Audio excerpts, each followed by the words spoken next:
Solution. ये solution बनाने के लिए डिफरेंट कंपोनेंट की आवश्यकता होती है और इस कंपोनेंट को हम लोग बेसिकली दो कैटेगरी में डिवाइड करते हैं। जैसे सब्सटेंस। सब्सटेंस को हम लोग दो कैटेगरी में डिवाइड करेंगे। कोई भी सब्सटेंस या तो प्योर हो सकता है या इम्प्योर हो सकता है। ठीक है, तो या तो प्योर होगा या इम्प्योर होगा। अगर प्योर है तो इसका फिर से कैटेगरी बनाया जा सकता है। और सबसे पहले बात है बच्चों, प्योर सब्सटेंस कहते हैं किसको है? तो वैसा कंपोनेंट जो एक ही तरह के कंपोनेंट से मिलकर बना हो, वैसा सब्सटेंस जो एक ही तरह के कंपोनेंट से मिलकर बना हो। जैसे मैं बात करूं, एक ही जगह अब आयरन एटम का कलेक्शन है तो आप कह सकते हैं प्योर सब्सटेंस है। एक ही जगह पे H2O मॉलिक्यूल्स का कलेक्शन है, जैसे मान लीजिए एक जगह पे कहीं पे सिर्फ H2O मॉलिक्यूल है, सिर्फ H2O मॉलिक्यूल है, तो कलेक्टिवली आप इसको प्योर सब्सटेंस कहेंगे। कहीं पे सिर्फ ऑक्सीजन प्रेजेंट है, सिर्फ ऑक्सीजन प्रेजेंट है, सिर्फ ऑक्सीजन प्रेजेंट है, तो आप इसको प्योर सब्सटेंस कहेंगे। ठीक है, तो प्योर सब्सटेंस में दो कैटेगरी हम लोग बनाएंगे, एक एटम और दूसरा मॉलिक्यूल। और जो इम्प्योर सब्सटेंस है इसको हम लोग मिक्सचर कहते हैं, मिक्सचर। और ये मिक्सचर बच्चों दो कैटेगरी का हो सकता है। मिक्सचर या तो होमोजेनियस हो सकता है या हेट्रोजेनियस हो सकता है। अब ये होमोजेनियस मिक्सचर क्या होता है? तो अगर कोई सॉल्यूशन आप बनाते हैं, सपोज दैट वाटर में आप अगर आप सोडियम क्लोराइड डिजोल्व करते हैं तो अच्छे तरीके से वो डिजोल्व हो जाता है और उसका कंपोजिशन इक्वल प्रिपेयर्ड होता है। जैसे आप एक गिलास में नमक डाल, एक गिलास पानी में नमक डालिए और पता चलेगा जो ऊपर वाला जितना नमकीन है उतना ही बॉटम वाला भी नमकीन है।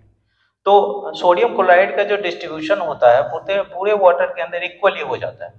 तो जब सॉल्यूट का यूनिफॉर्म डिस्ट्रीब्यूशन होगा तो उसे कहेंगे होमोजेनियस। तो दो कैटेगरी बनाएंगे, होमोजेनियस मिक्सचर और heterogeneous mixture. Heterogeneous mixture, mixture बच्चों हेट्रोजेनियस मिक्सचर क्या है? तो वैसा कॉम्बिनेशन ऑफ सब्सटेंस है जिसमें डिफरेंट सब्सटेंस इक्वली डिस्ट्रीब्यूट नहीं है, यानी कि सॉल्यूशन का जो कंपोजिशन है वो यूनिफॉर्म नहीं है, तो वैसे केस में उसको हेट्रोजेनियस मिक्सचर कहेंगे। जैसे मान लीजिए, सपोज दैट मान लिया जाए एक कंटेनर है जिसमें आप वाटर डाल दीजिए और इसमें आप डाल दीजिए सैंड। सैंड डाल के आप इसको डिजोल्व करेंगे तो डिजोल्व तो होगा नहीं, लेकिन हेट्रोजीनियस सॉल्यूशन का फॉर्मेशन होगा, बिकॉज सैंड इक्वली पूरे वाटर के अंदर डिस्ट्रीब्यूट नहीं होगा, है ना। तो ऐसे सॉल्यूशन को हम लोग हेट्रोजीनियस कहते हैं। जैसे आप चॉक पाउडर वाटर ले लीजिए, ठीक है, या आयरन फाइलिंग और वाटर ले लीजिए, तो ये हेट्रोजीनियस सॉल्यूशन का फॉर्मेशन करता है। ठीक है, अब बात करते हैं हम लोग, ये समझ गए मिक्सचर जो होगा होमोजेनियस होगा हेट्रोजीनियस होगा। अब बात करते हैं हम लोग सॉल्यूशन क्या होता है। What do you mean by solution? Solution, तो बच्चों सॉल्यूशन क्या होता है? जो बहुत सारे कंपोनेंट का मिक्सचर होता है और कंडीशन ये है कि ये मिक्सचर होमोजेनियस होना चाहिए, है ना। तो कॉम्बिनेशन ऑफ टू और मोर substances, combination of two or more substances which has homogeneous composition.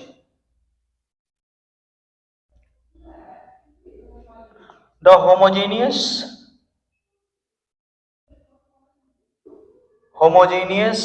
mixture of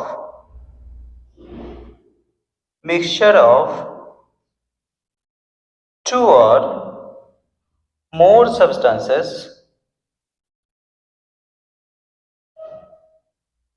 two or more substances is known as solution. तो सॉल्यूशन क्या है? ये भी एक तरह का मिक्सचर है, लेकिन कैसा मिक्सचर है? होमोजेनियस मिक्सचर है। ठीक है, अब बात करते हैं बच्चों सॉल्यूशन कितने टाइप का हो सकता है। तो ये बाइनरी सॉल्यूशन हो सकता है, ये टर्नरी सॉल्यूशन हो सकता है, ये क्वाटरनरी सॉल्यूशन हो सकता है, क्वाटरनरी सॉल्यूशन हो सकता है। बाइनरी सॉल्यूशन का क्या मतलब है? कंटेन टू कंपोनेंट्स, यानी कि दो ही कंपोनेंट्स के मिलके बना होगा। टर्नरी का सॉल्यूशन का क्या मतलब है? इसका मतलब है composed of three components, three components का बना होगा। और क्वाटरनरी सॉल्यूशन का क्या मतलब है? फोर कंपोनेंट्स का बना होगा, फोर कंपोनेंट्स का बना होगा। तो बच्चों हम लोगों को सिर्फ बात करना है बाइनरी सॉल्यूशन, यानी कि जिसमें दो कंपोनेंट होगा। तो दो कंपोनेंट वाले को हम लोग कहते हैं बाइनरी सॉल्यूशन। हम लोग डिटेल स्टडी करेंगे सिर्फ बाइनरी सॉल्यूशन के बारे में, ठीक है। तो बच्चों सॉल्यूशन में हम लोग जो सॉल्यूशन पढ़ने वाले हैं उस सॉल्यूशन में दो कंपोनेंट होगा। तो एक कंपोनेंट को सॉल्यूट कहते हैं और दूसरे कंपोनेंट को सॉल्वेंट कहते हैं। Solute and solvent. अब ये सॉल्यूट क्या होता है, सॉल्वेंट क्या होता है? बेसिकली जैसे आप लोग जानते होंगे, जो किसी सॉल्यूशन में जो स्मॉल अमाउंट में प्रेजेंट होता है उसे कहते हैं सॉल्यूट, और लार्ज अमाउंट में प्रेजेंट होता है उसे कहते हैं सॉल्वेंट। लेकिन ये एक रफ डेफिनेशन है। एग्जैक्ट डेफिनेशन क्या है? तो सॉल्यूशन के उस कंपोनेंट को सॉल्वेंट कहते हैं जिसका फिजिकल स्टेट रिजल्टिंग सॉल्यूशन के फिजिकल स्टेट के बराबर होता है। एक एग्जांपल से देखते हैं। जैसे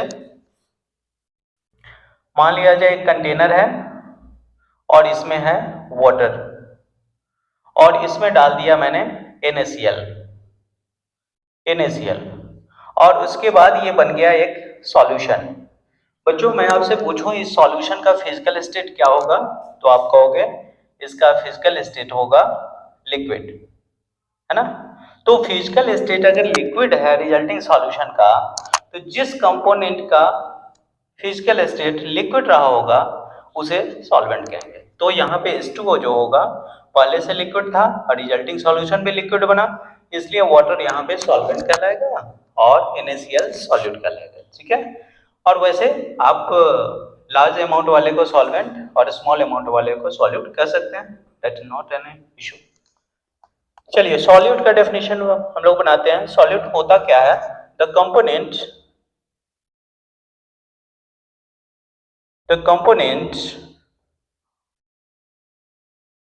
whose physical state is not same as resulting solution,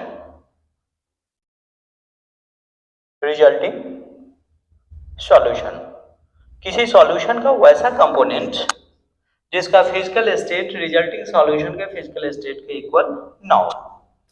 solvent का क्या डेफिनेशन बनाएंगे? The component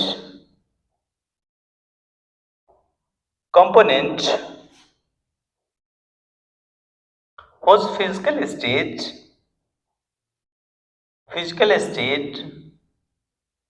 is same as the resulting solution, ठीक है। और आप ये भी कह सकते हैं which is present in small amount, जो स्मॉल अमाउंट में प्रेजेंट होगा उसे सॉल्यूट कहेंगे, और सॉल्वेंट किसको कहेंगे? which is present in large amount,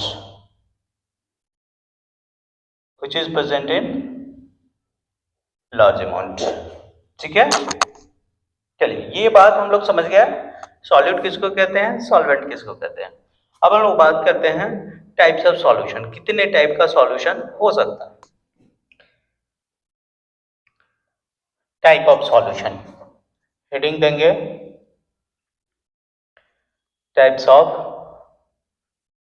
solution. बच्चों इसमें मुझे 3 कॉलम बनाना है। पहला बनाएंगे टाइप्स ऑफ सॉल्यूशन,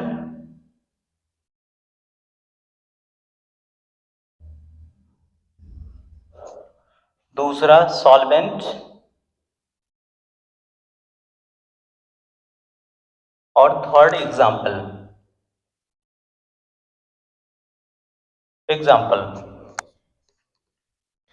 फर्स्ट बात करते हैं हम लोग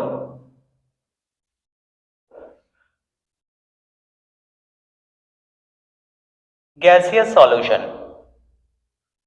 गैसियस सॉल्यूशन नाम से पता चल रहा है गैसियस सॉल्यूशन, इसका मतलब है जो रिजल्टिंग सॉल्यूशन का जो फिजिकल नेचर है वो गैस का होगा। तो सॉल्वेंट क्या होना चाहिए? सॉल्वेंट होना चाहिए गैस। इसमें 3 टाइप हो सकता है। आप कह सकते हो सॉलिड इन गैस, आप कह सकते हो liquid in gas, liquid in gas, और आप कह सकते हो gas in gas, gas in gas. और सभी में सॉल्यूशन का रिजल्टिंग फिजिकल स्टेट क्या हो रहा है? गैस है, तो सॉल्वेंट जो होगा गैस होगा। अब सॉलिड इन गैस का क्या एग्जांपल है? तो camphor in air. Liquid in gas का क्या एग्जांपल है? Water vapour, water vapour in air. Gas in gas का क्या एग्जांपल है? तो इसका बेस्ट एग्जांपल है एयर। बेस्ट एग्जांपल है एयर। एयर गैस और गैस का मिक्सचर है, वो एक तरह का सॉल्यूशन है। गैस जो एयर जो हम लोग के आसपास ये होमोजेनियस मिक्सचर माना जाता है, ठीक है। दूसरा जो हम लोग बात करेंगे लिक्विड सॉल्यूशन। लिक्विड सॉल्यूशन, तो बच्चों जैसा इसका नाम है लिक्विड सॉल्यूशन, इसका मतलब होता है जो रिजल्टिंग सॉल्यूशन का फिजिकल स्टेट है वो लिक्विड है। तो सॉल्वेंट कैसा होना चाहिए? लिक्विड होना चाहिए। सॉल्वेंट हो जाएगा लिक्विड। और इसमें भी 3 कैटेगरी हो सकता है। First solid in liquid, second liquid in liquid, and third gas in liquid, gas in liquid, ठीक है। और सभी में जो रिजल्टिंग सॉल्यूशन नेचर है वो लिक्विड है, इसलिए सॉल्वेंट मेरा लिक्विड है। अब इसका एग्जांपल क्या दे सकते हैं? तो सॉलिड इन लिक्विड, ये कोई भी एग्जांपल आप लिख सकते हो। सॉल्ट इन वाटर, किसी भी सॉल्ट को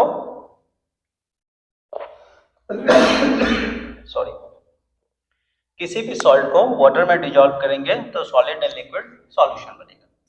फिर लिक्विड इन लिक्विड का क्या एग्जांपल है? जैसे आप जानते हो कि अल्कोहल को आसानी से वाटर में डिजोल्व किया जा सकता है, alcohol in water. Gas in liquid का क्या एग्जांपल है?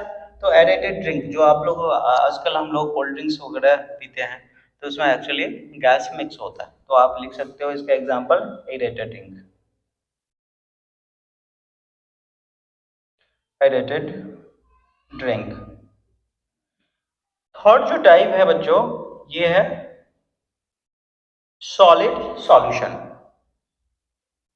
सॉलिड सॉल्यूशन, सॉल्यूशन कई बार क्या होता है मेरे दिमाग में ये बात होता है जो सॉल्यूशन का मतलब होता है लिक्विड स्टेट ही, सॉलिड लिक्विड नहीं हो सकता। लेकिन यहाँ क्या है, जो केमिस्ट्री में हम लोग सॉलिड सॉल्यूशन पढ़ते हैं, यानी फिजिकल स्टेट वैसा सॉल्यूशन जिसका फिजिकल स्टेट सॉलिड हो, और सॉल्यूशन होता क्या है? तो होमोजेनियस मिक्सचर ऑफ 2 और मोर कंपोनेंट्स, ठीक है। इसलिए सॉलिड स्टेट भी हो सकता है।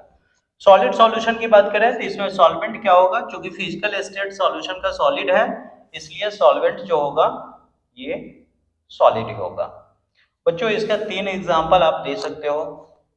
पहला solid in solid, solid in solid, second liquid in solid, liquid in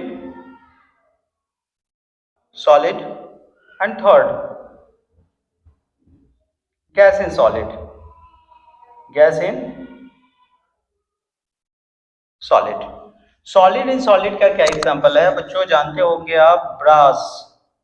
brass क्या है, एक तरह का मिक्सचर है, किसका, कॉपर का और जिंक का, ये होमोजेनियस मिक्सचर है, इसलिए इसको सॉलिड सॉल्यूशन कहते हैं। दूसरा एग्जांपल भी आप लिख सकते हो, इसमें ब्रॉन्ज लिख सकते हो, ब्रॉन्ज जो कॉपर और टीन, स्टेनस टीन का कॉम्बिनेशन होता है।